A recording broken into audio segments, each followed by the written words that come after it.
ti për shembull ke fonetik mjaft femërore, po ke kolegët e tuaj që kanë fonetikën mjaft maskullore.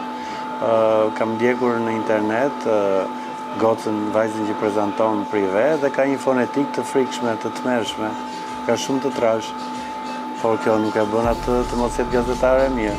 Që janë cilësi të individit. Ju shpesh në akuzonin e meshkujve të Shqipërisë që fonetika jonë është shumë soft, shumë i butë, por ne nuk në mbetet qefi ashtu si shumë mbetet juve.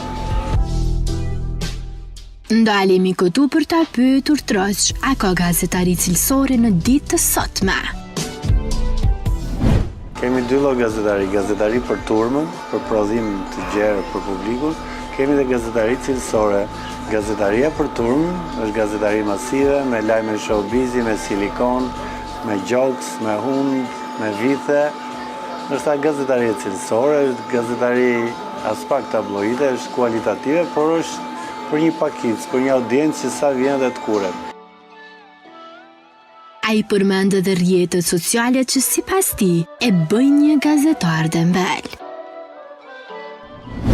Gazetaria dembele është TikToku, një selfie, një video, një gaf, një pjatë me sushi, kështu që kjo do të shkoj brenda viteve 2030, do të jetë gazetari që do lodhe, do ta bëjë ciklin e saj dhe do përfundoj misionin.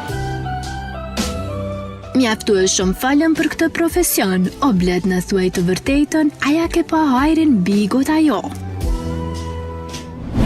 Unë Big Brother ja kam parë hajrin në famën që ti jep ai spektakël, vjen një moment që ti lodhesh dhe doj që mundësisht ta mbulosh kokën edhe të shkosh diku që njerëzit nuk do të njohin, sepse gjatë gjithë kohës do vinë të takojnë dhe do të pyesin a bëri seks Luizi me Kiarën, se ti e kishe krevatin përballë. Dhe ndërkohë kam thënë që ajo shtëpi nuk ishte erotizm, ajo shtëpi nuk ishte seks. Ajo shtëpi ishte vetëm intriga dhe dallavere. Mos bëni pyetje idiote, sepse mes 280 kamerave hormonet e seksit ishin në gjumë. Nëse tani është koha ta pyesim, a ka para nga gazetaria? Po, paguaj qiran e banesës, unë nuk kam automjet makinë, por udhëtoj mjaftueshëm. Kam një portal timi, me të cilin me 2 kolegë të tjerë gazetarë.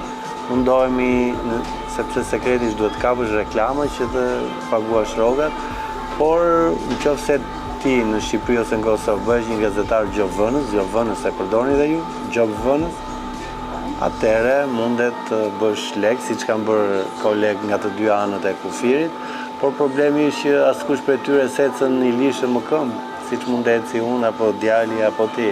Kështu që ai është një pasurim i shpejt, po besoj është i dëmshëm. Njerëz që në darkë nuk flen të qetë sepse mendojnë që do sulmojnë, do atakojnë, do kërcënojnë. Më mirë të marrësh kërcënime për fonetikën e zërit të vajzave, sesa ti kesh vënë gjob një korporate të madhe, ti kesh prishur punë. Ai më tutje ka dhënë një mesazh për Kosovën duke potencuar faktin që në vitet 99 ka punuar si përkthyes, e madje ka miq të mirë nga ky vend. Kemi arritur deri në Kukës, sepse më tan kufirit skalonin, kam jetuar 10 vjet në Londër dhe kam miq të mirë nga Kosova. Bile kam njohur nga afër gjyshin e Rita Orës, të ndjerin regjisor Saaqiu, kam njohur nga afër djalin që ka konceptuar New Born në Kosovë, Fisin, ish deputet i Vetëvendosjes, babain e Dua Lipës, atëherë ishte me flok të gjata kur jetonim në Londër. Pra unë kam shok, miq, koleg nga Kosova, ashtu siç kam nga Shqipëria. Dhe këto etiketimet që ti e urren Kosovën ose ti e unë jam me origjinë nga jugu dhe dëgjoj shpesh ti e urren Kosovën sepse ti je grek. Ndërkohë që unë kam lindur në Frashë të Përmetit, aty ku kanë lindur dhe vëllezërit Frashi dhe ne jemi rritur me patriotizëm në familje, nuk flasim greqisht, fatkeqësi mirë ishte ta dija dhe një gjuhë të huaj, por për audiencën një këshill jo kaq të zjarrt në komente virtuale, sepse e kundërta ndodh në rrugë të përqafojnë, të puthin, të kafshojnë, të intimidojnë, kështu që kafshon ai koshti këto ditë. Po, në Kosovë më ngatruan me suxhukun, edhe vetëm më kafshonin.